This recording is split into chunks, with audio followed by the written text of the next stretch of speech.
એમજે ટીચિંગમાં તમારું હાર્દિક સ્વાગત છે। શૈક્ષણિક મનોવિજ્ઞાનનો આ 5મા નંબરનો લેક્ચર છે અને આપણી જે આ ટાટની સિરીઝ છે એનો 8મા નંબરનો લેક્ચર છે। અને સિરીઝના નામ મુજબ જ હું તમને ટાટની જે પ્રિલિમ્સનો સિલેબસ છે એમાં ટોપિક વાઇઝ દરેક વસ્તુ ટુ ધ પોઈન્ટ સમજાવું છું, બરાબર। તમને દરેક વસ્તુ કન્ટેન્ટ એકદમ શોર્ટમાં અને વ્યવસ્થિત આપેલું છે, એટલે તમને જરાય વાંધો ના આવે, કોઈ વધારાની બાબત નથી આપેલી। જે પૂછાવા લાયક છે તમને દરેક વસ્તુ અહીંયા મળશે। આજના ટોપિકમાં હું તમને અધ્યયન એટલે કે લર્નિંગ વિશે સમજાવવાનું છું, જેમાં તમે જોઈ શકો છો અધ્યયનનો અર્થ અને વ્યાખ્યા, પછી લાક્ષણિકતા અને ખાસ કરીને ખૂબ જ મોસ્ટ એમપી અધ્યયનના મુખ્ય સિદ્ધાંતો સમજાવીશ, જેમાં અલગ અલગ 4 પ્રકારના મનોવિજ્ઞાન વિશે સમજવાનું છે, બરાબર। જેમાં થોર્નડાઈક, પછી પાવલોવ, પછી સ્કિનર અને કોલર, આના વિશે આપણે સમજશું। અને દરેક વસ્તુ તમને જે મહત્વનું છે જ આપેલું છે, એટલે ધ્યાનથી આખો વિડીયો જોઈ લેજો। મારો એવો જ પ્રયત્ન હોય છે કે વિડીયો પૂરો થાય ત્યાં સુધી તમને દરેક વસ્તુ યાદ રહી જાય, તમારે પીડીએફ વાંચવાની પણ જરૂર ના પડે, બરાબર। એટલે વિડીયોને છેલ્લે સુધી ધ્યાનથી જોજો। અને આપણે એમસીક્યુ તો છે જ, એમસીક્યુ સોલ્વ કરજો એટલે તમને ખબર પડે કે આમાં તમને કેટલી વસ્તુ આવડી, ક્લિયર થઈ ગઈ। અને જે લોકો નવા છે એ લોકોને જણાવી દઉં કે ફ્રી ઓફ કોસ્ટમાં આખી પીડીએફ તમને મળશે ટેલિગ્રામની અંદર, બરાબર। ટેલિગ્રામ ચેનલ તમે જોઈન કરી લેજો, એની લિંક ડિસ્ક્રિપ્શનમાં છે, બરાબર। અને આખું એક પ્લેલિસ્ટ બનાવેલું છે કોર્સના સેક્શનમાં, જેમાં લાઇન બાય લાઇન તમે બધા વિડીયોઝ જોઈ શકો છો, બરાબર। આગળ જે બાકી રહી ગયા છે તે તો તમે વિડીયો પણ જુઓ અને ફટાફટ એની તૈયારી કરો ટાટની પ્રિલિમ્સ માટેની, ક્લિયર છે। અને મેઇન્સ માટે પણ અલગ અલગ વિડીયોઝ છે આ ચેનલ ઉપર તમને આપતો રહીશ અને ગાઈડન્સ પણ આપતો રહીશ, એટલે ચેનલ સબસ્ક્રાઇબ કરી નાખજો જે લોકોએ ના કરી હોય તે। તો શરૂ કરીએ આપણે અધ્યયનનો અર્થ અને વ્યાખ્યા। સામાન્ય અર્થમાં અનુભવ, મહાવરા કે તાલીમના પરિણામે વર્તનમાં થતા સાપેક્ષ કાયમી ફેરફારને અધ્યયન કહેવામાં આવે છે। જો આવી લાંબી લાંબી જે વ્યાખ્યા છે ને ઘણા લોકો ના સમજાતી કે શું કહેવા માંગે છે, બરાબર છે। બીજું કે તમને અલગ અલગ 2-3 વ્યક્તિની વ્યાખ્યા આપેલી છે, જે મહત્વનું છે જે યાદ રાખવાનું છે એ જ હું તમને કહીશ, બરાબર। એટલે વધારાનો ખોટો લોડ ના લેતા, ક્યારેક અમુક માહિતી વધારે આપેલી હોય તો એ તમને ખાલી સમજણ પૂરતી હોય છે, બરાબર। એ તમને કહી દઈશ કે આ વસ્તુ તમારા માટે નથી, યાદ રાખવાની જરૂર નથી, યાદ રાખવાનું છે એ પણ હું તમને કહેતો જઈશ। જો અનુભવ, મહાવરા કે તાલીમના પરિણામે, મતલબ કે તમે કોઈ તાલીમ લીધી હોય, મહાવરો કર્યો હોય, અનુભવ લીધો હોય, એને લીધે તમારા વર્તનમાં જે કાયમી ફેરફાર આવે ને એને આપણે અધ્યયન કહેતા હોઈએ છીએ, બરાબર છે। હજો ગેટ્સના મતે, વુડવર્થના મતે અને સ્કિનરના મતે, એમાં સ્કિનર અને વુડવર્થ આ બે ખૂબ જ મોસ્ટ એમ્પી વ્યાખ્યા છે, એને સૌથી પહેલાં યાદ રાખજો। જો સ્કિનરે શું કીધું, સ્કિનરના મતે અધ્યયને વર્તનમાં ઉત્તરોત્તર અનુકૂલન સાધવાની પ્રક્રિયા, વર્તનમાં ઉત્તરોત્તર અનુકૂલન સાધવાની પ્રક્રિયા। તો અનુકૂલનની વાત કોણે કરી છે તો સ્કિનરે કરી છે, આ યાદ રાખવાનું। અનુકૂલન આ કીવર્ડ છે આમાં, બરાબર। વુડવર્થના માટે કોઈ પણ પ્રવૃત્તિ કે જે વ્યક્તિના વિકાસમાં મદદરૂપ થાય અને તેના પછી ના વર્તનમાં સુધારો લાવે તેને અધ્યયન કહેવામાં આવે છે। મતલબ કે વ્યક્તિના વિકાસની જો કોઈ વાત કરી હોય, વિકાસ અને વર્તન આની જેણે વાત કરી છે એ આવશે વુડવર્થ, યાદ રાખવાનું, બરાબર છે। વુડવર્થ વ્યક્તિનો વિકાસ અને વર્તનમાં સુધારો એને અધ્યયન કીધું। પછી ગેટ્સ અનુભવ અને તાલીમ દ્વારા વર્તનમાં થતું પરિવર્તન એટલે અધ્યયન। તો વર્તનમાં થતું પરિવર્તન આ એક પ્રાસ બેસી ગયો, વર્તનમાં થતું પરિવર્તન એને અધ્યયન કહેવાય। તો ગેટ્સે આ કીધું હતું, બરાબર છે। ગેટ્સ એટલે બિલ ગેટ્સની વાત નથી કરેલી, બરાબર, એટલે ધ્યાનમાં રાખવાનું। ચલો લાક્ષણિકતા, જનરલી લાક્ષણિકતા તમને પૂછાતી નથી એમસીક્યુની અંદર, એટલે ખાલી સમજણ પૂરતું જ છે, એટલે યાદ ના રહે તો વાંધો નહીં, આમ તો જો કે ઈઝી જ હોય છે દરેક વસ્તુ। વર્તનના પ્રગતિશીલ ફેરફાર, અનુભવ અને મહાવરા પર આધારિત અધ્યયન હેતુપૂર્ણ અને સાદેશ્ય પ્રક્રિયા, વાતાવરણ સાથે અનુકૂલન સાધવાની મદદ કરે છે અને અધ્યયન એ જીવન પર જ ચાલતી પ્રક્રિયા છે। હવે આખા 4 પોઈન્ટમાંથી 5 પોઈન્ટમાંથી એક છેલ્લો પોઈન્ટ મહત્વનો છે કે અધ્યયન છે એ જીવન પર જ ચાલતી પ્રક્રિયા છે, મતલબ કે આ જીવન છે અધ્યયન ચાલતું હોય છે, લર્નિંગ ચાલતી હોય છે, ક્લિયર થઈ ગયું? તો આ લાક્ષણિકતાઓ આવી ગઈ। હવે આપણે મહત્વના સિદ્ધાંતો જોઈ લે। એમાં સૌથી પહેલો સિદ્ધાંત છે ટ્રાયલ એન્ડ એરરનો, મતલબ કે પ્રયત્ન અને ભૂલનો। ટ્રાયલ એટલે પ્રયત્ન, ભૂલ એટલે એરર, બરાબર। થોર્નડાઈકનો સિદ્ધાંત છે પ્રયત્ન અને ભૂલનો, એડવર્ડ થોર્નડાઈક અમેરિકન મનોવૈજ્ઞાનિક છે, બરાબર। શીખવાની પ્રક્રિયામાં ભૂલો ઘટાડા પર ભાર મૂક્યો હતો। હવે એને પ્રયોગ આપેલો છે થોર્નડાઈક વિશે, ઓલરેડી મેં એક વિડીયો બનાવેલો છે જેમાં તમે આખો થોર્નડાઈક વિશે દરેક વસ્તુ સમજાવેલી છે, તો તમે પણ જોઈ શકો છો, બરાબર। એનું પણ એક અલગથી પ્લેલિસ્ટ બનાવેલું છે, ટેટ ટાટ એક ઝાટકે એ સિરીઝમાં તમે લાઇનમાં એ વિડીયો થોર્નડાઈકનો જોઈ શકો છો।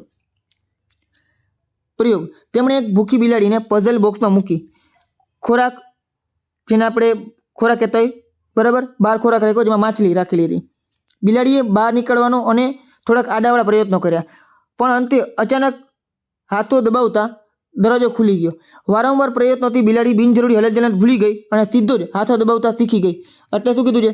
એક સિમ્પલ પ્રયોગ કર્યો જેની અંદર બિલાડી છે હાથો દબાવવાની ટ્રાય કરે છે, બરાબર, અને ખોરાક મળી જાય. શરૂઆતમાં એ ઘણી બધી ભૂલો કરતી હોય છે કારણ કે એને ખબર નથી હોતી, પછી ધીમે ધીમે એને ખબર પડતી જાય છે, બરાબર. અલગ અલગ 3 સિદ્ધાંત એમાં આપેલા છે. તમારે યાદ રાખવાનું શું છે કે પ્રયત્ન અને ભૂલમાં કયા પ્રાણીનો ઉપયોગ થયો હતો? તો બિલાડીનો. બીજું, એમાં કઈ પ્રકારની પ્રક્રિયા હતી? પ્રયોગ કયો તો પઝલ બોક્સ પ્રક્રિયા હતી, બરાબર. પ્રયત્ન અને ભૂલનો સિદ્ધાંત કોનો છે? તો થોર્નડાઇકનો છે. કયા પ્રાણી છે? બિલાડી. પ્રયત્ન અને ભૂલમાં કઈ પઝલ હતી, કઈ પ્રવૃત્તિ હતી? તો પઝલ બોક્સ.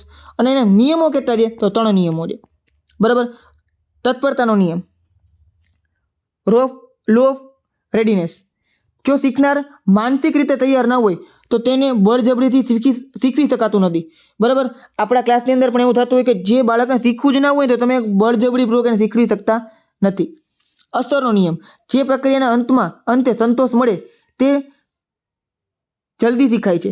સજા કરતાં ઇનામ વધુ પ્રભાવી છે. યાદ રાખવાનું, સજા કરતાં ઇનામ વધારે પ્રભાવી છે, એટલે ઇનામ આપવાનું તમારે વધારે રાખવાનું. આ બધા નિયમ છે ને ખાલી નિયમ જ નથી, એક વસ્તુ યાદ રાખવાનું, મનોવિજ્ઞાનમાં અમુક વસ્તુ વિદ્યાર્થીઓને લાગુ પડતી એટલે આપણે સમજી ગયા. તો સજા કરતાં ઇનામ પર વધારે ભાર આપવાનો. મહાવરાનો નિયમ, પુનરાવર્તનથી સંબંધો મજબૂત બને છે અને ઉપયોગથી નબળા પડે છે. સંબંધનો મતલબ શું? લર્નિંગનો. આમાં લર્નિંગની આપણે વાત કરી છે, શીખવાનું, બરાબર છે, કારણ કે ટોપિક જ આપણો એ છે. આ સંબંધ એટલે કોઈ બીજા સંબંધની વાત નથી કરેલી, યાદ રાખજો. મતલબ કે તમે જ્યારે ભણતા હો વારંવાર પુનરાવર્તન કરવાથી જે જ્ઞાન સાથેનો સંબંધ છે ને એકદમ મજબૂત બને છે, અને પુનરાવર્તન નથી કરતા તો એ બધી વસ્તુ બિનઉપયોગી પડતું હોય છે, મતલબ બિનઉપયોગી બની જતું હોય છે. ચલો હવે આવશે ઇવાન પાવલોવ, બરાબર, રશિયન મનોવૈજ્ઞાનિક, બધાને ખબર હોવી જોઈએ. આમાં કૂતરાનો ઉપયોગ કરેલો હતો, બરાબર, અને આ સિદ્ધાંતનું નામ છે શાસ્ત્રીય અભિસંધાન, બરાબર, જેમાં કૂતરાને ખોરાક આપતા પહેલા ઘંટડી વગાડવામાં આવી, બરાબર. થોડા દિવસ પછી માત્ર ઘંટડીનો અવાજથી કૂતરાના મોઢામાં લાળ ઝરવા લાગી. આને અભિસંધિત પ્રતિચાર કહેવામાં આવેલો, બરાબર. મેં તમને કીધું પ્રમાણે તમને ટુ ધ પોઈન્ટ જ આપવાનું છું, એકદમ ટૂંકમાં આખો સિદ્ધાંત સમજાવી દીધો છે. બીજું, તમારે વધારે ડિટેલમાં સમજવું આ સિદ્ધાંત વિશે તો ઓલરેડી એક સિરીઝ બનાવેલી છે ટેટ ટાટ એક ઝાટકે, એની અંદર મેં તમને એક ખાલી શાસ્ત્રીય અભિસંધાન ઉપર જ આખો લેક્ચર આપેલું છે, પણ એ બહુ જાજી જરૂર નથી, તમે આ કરી નાખશો એટલે વાંધો નહીં જ આવે, બરાબર. મુખ્ય ખ્યાલો ક્યાં છે? વિલોપન. જો ખોરાક આપ્યા વગર માત્ર ઘંટડી જ વગાડ્યા કરીએ તો લાળ ઝરવાનું પણ બંધ થઈ જાય. મતલબ કે આ ક્યારેક ક્યારેક જ લાગુ પડે. તમે રોજે રોજ, બરાબર, ખોરાક આપો અને ઘંટડી વગાડો, પછી એકવાર ખોરાક નથી આપતા અને ઘંટડી વગાડો છો, બેલ વગાડો છો તો લાળ ઝરી જાય, પણ પછી ખોરાક આપતા જ નથી ને ઘંટડી વગાડ્યા રાખો છો તો લાળ ઝરવાનું પણ બંધ થઈ જાય, મતલબ કે વિલોપન થઈ જાય, એક્સટેન્શન થઈ જાય. પછી સ્ફુરિત અથવા તો પુનઃપ્રાપ્તિ. વિલોપન પછી ફરીથી ખોરાક અને ઘંટડી સાથે આપવામાં આવે તો શીખેલું વર્તન ઝડપથી પાછું આવી જતું હોય છે. તો આ એના મુખ્ય ખ્યાલો હતા. હવે BF સ્કિનર એનો કારક અભિસંધાન, બરાબર. સ્કિનરે શીખવાની પ્રક્રિયાને પ્રબલનને કેન્દ્રમાં રાખ્યું, રિએન્ફોર્સમેન્ટ, બરાબર. તેણે ઉંદરને સ્કિનર બોક્સમાં રાખ્યો. ઉંદર જ્યારે ચોક્કસ કળ દબાવતો ત્યારે ખોરાકની ગુટિકા નીચે પડતી, મતલબ કે ઉંદર છે એ બટન દબાવતો તો ખાવાની જે ગુડી છે એ નીચે પડતી. અહીં ખોરાક એ પ્રબલન છે. સાચા વર્તનમાં તે મજબૂત બનાવે છે, સાચા વર્તનને તે મજબૂત બનાવે છે. શૈક્ષણિક ઉપયોગ. સિદ્ધાંતના આધારે અભિક્રમિત અધ્યયન, પ્રોગ્રામ લર્નિંગની શોધ થઈ, જેમાં વિષય વસ્તુ નાના નાના ભાગોમાં વેચી તબક્કાવાર શીખવામાં આવતું. તો યાદ રાખજો, વિષય વસ્તુને નાના નાના ભાગમાં વેચવાના તબક્કાવાર શીખવું, આ કયા અભિસંધાન સાથે જોડાયેલું છે? તો BF સ્કિનર સાથે, કારક અભિસંધાન સાથે એ જોડાયેલું છે. ક્લિયર? બીજું, પ્રબલનનો સિદ્ધાંત એ કેમાં આવે છે? તો BF સ્કિનરના કારક અભિસંધાનમાં. ઉંદરડાનો ઉપયોગ ક્યાં મનોવૈજ્ઞાનિકે કરેલો હતો? તો સ્કિનરે કરેલો હતો, બરાબર છે. જો હવે તમને એક સમજાવી દઉં. પ્રયત્ન અને ભૂલમાં બિલાડી, પછી પાવલોવનો કૂતરો, સ્કિનરનો ઉંદર. આ યાદ રાખજો, તમને MCQ ની અંદર ક્યારેક પ્રાણીઓના નામ અને સામે મનોવિજ્ઞાનના નામ એ પણ પૂછી શકે છે. બરાબર, પેપર અઘરું કાઢવું હોય તો આવું પણ કરતા હોય છે. છેલ્લે વાંદરો આવી ગયો. હવે પાછું એક પ્રાણી. બરાબર, વુલ્ફ ગેંગ કોલર, આંતરસૂઝ દ્વારા અધ્યયન. આંતરસૂઝનો સિદ્ધાંત કોને આપ્યો છે? કોલરે આપેલો છે. ગેસ્ટાલ્ટવાદી. બરાબર છે, યાદ રાખજો. કોફતા, કોલર, આ બધા છે એ 3 વૈજ્ઞાનિકો છે. બરાબર, એ ગેસ્ટાલ્ટવાદીઓ હતા. ગેસ્ટાલ્ટવાદી છે એમાં કોલરે સાબિત કર્યું કે શીખવું એ માત્ર યાંત્રિક પ્રક્રિયા નથી પણ બૌદ્ધિક સમજ છે. એને એક ચિમ્પાન્જી ઉપર, આમ તો વાંદરો જ કહેવાય ને, બરાબર, એક ચિમ્પાન્જી ઉપર પ્રયોગ કર્યો. ચિમ્પાન્જીનું નામ શું હતું? સુલતાન. આ ખાસ યાદ રાખજો, વારંવાર સુલતાન વિશે પ્રશ્ન પૂછાયેલો છે. સી ટેટની અંદર ને ટેટની અંદર બંનેમાં સુલતાન શબ્દવાળો પ્રશ્ન પૂછાયેલો છે કે કોલરે જે ચિમ્પાન્જી ઉપર પ્રયોગ કરેલો હતો એ ચિમ્પાન્જીનું નામ શું હતું? તો સુલતાન. તેને કૂંચાઈ એ કેળા લટકાવી અને સીધા પહોંચી શકાય તેમ ન હતા. પાંજરામાં ખોખા અને લાકડીઓ હતી. સુલતાને એકબીજા સાથે લાકડીઓ જોડીને અથવા ખોખા ઉપર ખોખા મૂકીને કેળા મેળવ્યા હતા. મતલબ કે ચિમ્પાન્જીને થોડુંક મગજ હાલતું હતું, એણે શું કર્યું? ખોખા ઉપર ખોખા મૂકી અને કેળા સુધી પહોંચી ગયો હતો. સમસ્યાના છૂટાછવાયા ભાગો વચ્ચે સંબંધનું અચાનક થતું જ્ઞાન એટલે કે આંતરસૂઝ. તો આંતરસૂઝની વ્યાખ્યા પૂછી શકે છે. આખું તમને આપી દઈએ. અચાનક થતું જ્ઞાન એને આંતરસૂઝ કહેવામાં આવે છે. બરાબર, ઇનસાઇટ લર્નિંગ જેને આપણે કહેતા હોઈએ. સાવિધિ 4/4 એકવાર વ્યવસ્થિત તમે જોઈ લ્યો. બરાબર છે, એવું લાગે તો વિડીયોને ફરીથી બેકમાં જઈને પ્લે કરી નાખજો એટલે વાંધો ના આવે. હવે અધ્યયનનું સંક્રમણ. વિધાયક, નિષેધક અને શૂન્ય. પોઝિટિવ, નેગેટિવ અને 0. અર્થનો મતલબ શું? કે વિધાયક છે પૂર્વ મેળવેલું જ્ઞાન નવા શિક્ષણમાં મદદરૂપ બને. બરાબર છે, એનો મતલબ શું કે તમે જે આની પહેલાં જ્ઞાન મેળવેલું છે, હવે તમે કંઈક નવું શીખવા જાઓ છો તો જૂનું જ્ઞાન તમને ઉપયોગમાં આવે તેને પોઝિટિવ સંક્રમણ કહેવાય. જેમ કે સાયકલ જે ચલાવનાર વ્યક્તિ છે એને સ્કૂટર શીખવામાં સરળતા રહે છે, કારણ કે ઓટોમેટિક એને પહેલાં સાયકલ આવડતી જ હોય તો એને બેલેન્સ આવડી ગયું હોય. 2 વ્હીલવાળી વસ્તુને બેલેન્સ કરતાં આવડી ગયું એટલે સ્કૂટરને આરામથી આવડી જાય. પછી નિષેધક વસ્તુ, જૂનું જ્ઞાન નવા શિક્ષણમાં અવરોધરૂપ પેદા કરે. જેમ કે ગુજરાતી માધ્યમમાં ભણેલા બાળકો છે એને અંગ્રેજી ટાઈપિંગમાં જૂની જોડણી નડતી હોય છે. બરાબર, અથવા તમે કહું કે તમે ભારતમાં કાર ચલાવતા શીખી ગયા પછી અમેરિકામાં જઈને કાર ચલાવો તો તમને પ્રોબ્લેમ પડે, કારણ કે અહીંયા સ્ટીયરિંગ અને નિયમો છે એ ભારત કરતાં વિરુદ્ધ છે, અલગ પ્રકારના છે. એટલા માટે શૂન્યનો મતલબ શું? પહેલાંનું જ્ઞાન છે એ નવા જ્ઞાનમાં કાંઈ અસર પહોંચાડે નહીં. જેમ કે ક્રિકેટ રમવાની આવડત છે, ઇતિહાસ શીખવામાં કંઈ મદદ કરતું નથી, તો એને શૂન્ય કહેવાય. તો આ પણ તમને પૂછી શકે છે. તમને કોઈ પણ એક વાક્ય આપી દે, વાક્ય મુજબ તમને કહીએ કે આ અધ્યયન સંક્રમણ કેવા પ્રકારનો છે, વિધાયક છે, નિષેધક છે, શૂન્ય છે કે એક પણ નહીં. બરાબર, આ તમારે સમજવાનું રહે આના વિશે. અધ્યયન અસર કરતા પરિબળો. શારીરિક અને માનસિક સ્વાસ્થ્ય. જો બાળક બીમાર હોય, થાકેલું હોય તો એ જલ્દી નથી શીખી શકતું, તમને ખબર જ છે. મોટિવેશન છે એક એન્જિન જેવું છે. બરાબર છે, તમારે ધક્કો મારવા માટે આ વસ્તુની જરૂર પડતી હોય છે. વિષય વસ્તુની કઠિનતા. જો વિષય અઘરો હોય તો શીખવામાં સમય લાગે, સહેલું હોય તો ફટાફટ શીખી શકાય. શિક્ષકનું વ્યક્તિત્વ અને પદ્ધતિ.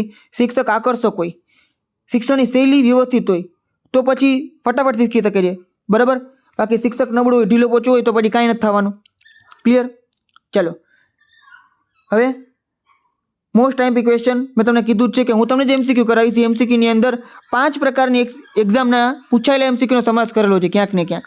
જેમ કે ટેટ 2, ટેટ 1 ને ટેટ 2. બરાબર, પછી સી ટેટની 3 એક્ઝામ, ટાટ એસ અને ટાટ એચએસ, આ 2 એક્ઝામ. આ 5 પ્રકારની એક્ઝામના મિક્સ અમુક એમસીક્યુ તમને આપેલા છે, કારણ કે આ એક ટોપિક છે ને એ દરેક એક્ઝામની અંદર હોય છે. તો આમાં પૂછાયેલા અમુક એમસીક્યુ છે, બરાબર, એ તમને આપેલા, તમને ખબર પડે કે કેવા પ્રકારના એમસીક્યુ તમારી એક્ઝામમાં પૂછાઈ શકે છે. દરેક એમસીક્યુ એકવાર ધ્યાનથી જોઈ લેજો. બરાબર, ચલો.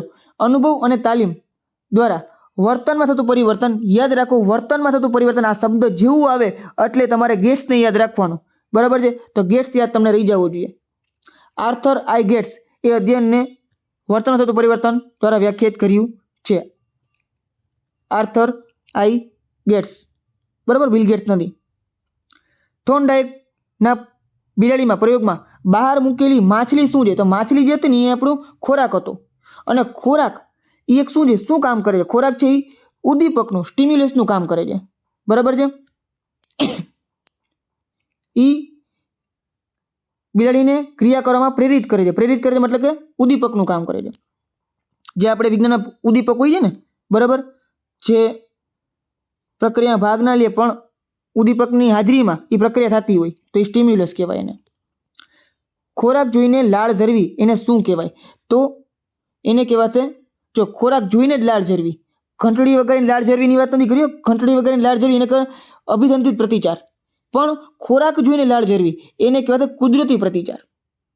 હા, એક વસ્તુ યાદ રાખજો, ઘણા લોકો છે ને આ ખોરાક જોઈને લાળ ઝરવી એટલે કૂતરાનો એક પાવલોનો નિયમ યાદ રાખે ને, પાવલોનો નિયમ એટલે અભિસંધિત પ્રતિચાર, એમ કરીને ઓપ્શન નંબર 1 કરીને જવા દે. પણ એ તો વસ્તુ તમે જુઓ કે તમે પ્રશ્ન શું પૂછ્યો છે, બરાબર.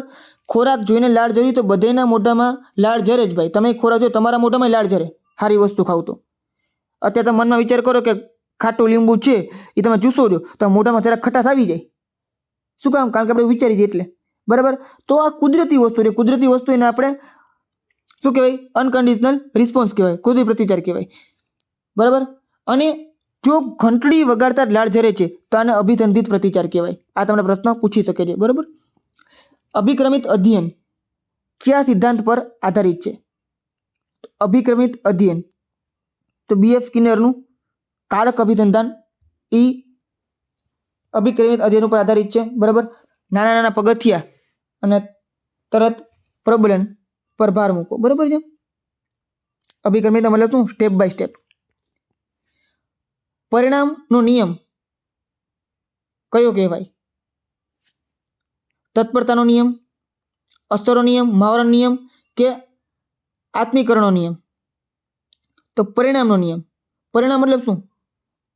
કે જે પરિણામ મળે પાછળથી શું અસર થાય છે તે. તો નામ ઉપરથી તમને ખબર પડી જાય કે પાછળથી જે અસર થતી હોય એને અસ્તરનો નિયમ કહેવાય. Law of effect. ઇફેક્ટ એટલે પરિણામ, બરાબર. સુખદ પરિણામ કાર્યને મજબૂત બનાવે અને દુઃખદ પરિણામ કમજોર બનાવે. ચલો, સંસ્કૃત શીખવાથી હિન્દી શીખવામાં મદદ થાય છે. તો મેં તમને કીધું હતું કે તમને એક ઉદાહરણ આપશે અને પછી કહેશે કે આ કેવા પ્રકારનું સંક્રમણ છે.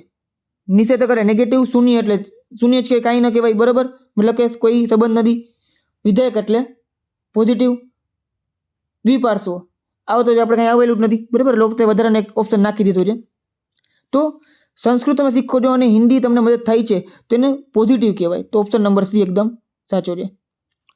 જો કોલરના ચિમ્પાન્જીનું નામ સુલતાન, સાવ ઇઝી ક્વેશ્ચન, બરાબર. થોર્નડાઇકના મતે અધ્યયન એ શું છે? તો અધ્યયન એ એક પ્રકારનું જોડાણ છે, બરાબર.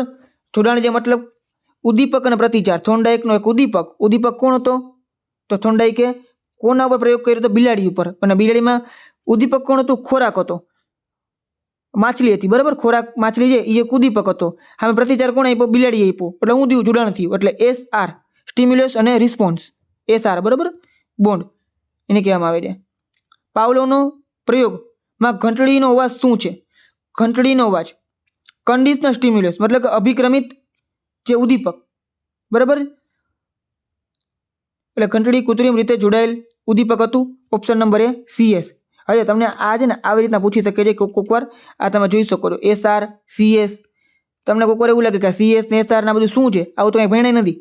પણ સાચે આ ઓપ્શન આવે છે, આવું પૂછે તમને ક્યારેક, બરાબર. CS તો બરાબર શું? Conditional stimulus. પણ ખોરાક જોઈ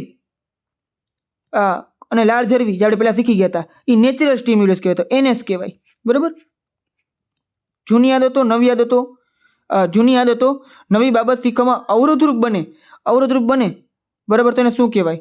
તો નિષેધક સંક્રમણ કહેવાય. Option number C negative transfer, બરાબર છે. ચાલો, આ ટોપિક આપણો આખો કમ્પ્લીટ થઈ ગયો છે. નેક્સ્ટ ટોપિક હું તમને બુદ્ધિ સમજાવવાનું છું, જેમાં આપણે બુદ્ધિની વ્યાખ્યા, એના સિદ્ધાંતો, અલગ અલગ વ્યક્તિ સિદ્ધાંતો આપણે તમે જોઈ શકો છો. બુદ્ધિના ગાર્ડનરના 8 સિદ્ધાંતો છે, સ્પીયરમેનના સિદ્ધાંતો છે, પછી સ્ટર્નબર્ગની ત્રિપુટીનો સિદ્ધાંત છે, પછી ત્રિપરિમાણાત્મક ગિલફર્ડના સિદ્ધાંત છે. આ બધા સિદ્ધાંત સમજશે આપણે, બરાબર. પછી એનું માપન, વર્ગીકરણ અને પછી આપણે એના MCQ સમજશે, બરાબર છે. દરેક વસ્તુ ટૂંકો પણ તમને આપેલી છે એટલે સિરીઝ ઉપર કન્ટિન્યુ રહેજો અને તમારા મિત્રોને ખાસ શેર કરજો મિત્રો, બરાબર છે. જેટલા પણ તમારા BEdના ગ્રુપ છે, PTCના ગ્રુપ હોય, અથવા તો તમે ટાટમાં છો એટલે તમારા BEdના જ ગ્રુપ હોવા જોઈએ મોસ્ટલી તો, બરાબર. તો ટાટના કોઈ ગ્રુપ હોય ટેલિગ્રામ ગ્રુપ, દરેક ગ્રુપમાં શેર કરો. આંગળી ચીંધવાની પુણ્ય મળે હો. બરાબર, હું તમારા માટે બનાવીને કહું, તમારી એક જવાબદારી બને છે કે આ વિડીયોને ઘણા લોકો સુધી પહોંચાડવું. શેર કરી નાખો અને ખાસ કરીને હાઈપ આપી દો. હાઈપ આપશો ને એટલે આ વિડીયો બીજા લોકો સુધી પહોંચે. લાઈક કરી નાખો અને સારી ખરાબ તમે કોઈ પણ કમેન્ટ કરી શકો છો, એટલે કમેન્ટ જરૂરથી કરજો. તો મળીએ આપણે નેક્સ્ટ વિડીયોમાં.